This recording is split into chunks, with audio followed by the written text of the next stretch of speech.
La Jaguar XF est l'outsider par excellence parmi les berlines premium 5 portes, marché dominé par les BMW série 5 et autres Audi A5 Sportback. Parce qu'elle a du style, parce qu'elle a toutes les technologies à la mode et surtout parce qu'elle est désormais mieux conçue. Mais dans un premier temps, il faut avoir l'œil pour la différencier aujourd'hui d'une simple XE. Les deux modèles se sont un peu cannibalisés en style et la XF n'est jamais qu'une grosse XE et inversement. La XF paraît quand même gigantesque. Un effet d'optique puisqu'elle a au contraire perdu 7 mm en longueur. La vraie raison est un empattement allongé de 5 cm 1, diminuant les porte-à-faux et donnant cette impression d'un châssis long.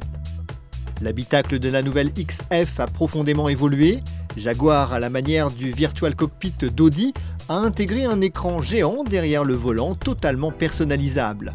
Il est même secondé d'un autre écran tactile de 10 pouces, reprenant l'ergonomie d'une tablette à la pomme et là encore à l'interface personnalisable. Il y a du changement aussi à l'arrière avec des assises plus profondes pour gagner en confort. Le tout est aménagé à la manière d'une Mercedes classe E. En ouvrant le coffre, 540 litres sont disponibles à comparer aux 520 d'une série 5 et aux 480 litres d'une A5 Sportback. Les plus proches de leur budget, dont les entreprises, s'orienteront vers la nouvelle génération de blocs 2 litres diesel 4 cylindres Ingenium. Ici calibré à 163 ou 180 chevaux, ce n'est logiquement pas le plus tonique au catalogue, mais il n'est pas frustrant pour autant et s'est contenté sur notre parcours vallonné de 6 litres 4 au 100 pour 104 grammes au kilomètre de CO2. Deux autres blocs ont retenu notre attention, le V6 3 litres diesel qui offre 300 chevaux, parfois un peu bruyant à bas régime, mais tellement coupleux. Il se conduit sur un filet de gaz et correspond mieux à l'idée d'une limousine puissante et discrète, tout en profitant d'une longue autonomie. Enfin, pour prendre un peu plus de plaisir encore à l'accélération, Jaguar propose aussi le V6 3 litres essence, le même qui anime la F-Type, calibrée à 340 ou 380 chevaux, mais sans la sonorité qu'on lui connaît sur la F-Type.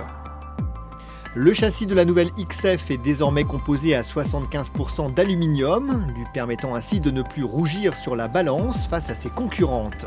Mieux, elle bénéficie de la même suspension avant que la F-Type. Les bénéfices sont immédiats, avec une sensation d'agilité, de légèreté, avec des masses idéalement réparties à 50-50, la rendant ainsi très homogène, quel que soit le type de courbe devant soi. Son amortissement peut être passif ou adaptatif. Dans les deux cas, le confort est à la hauteur de l'image de la marque, avec toutefois un léger parti pris pour la rigidité.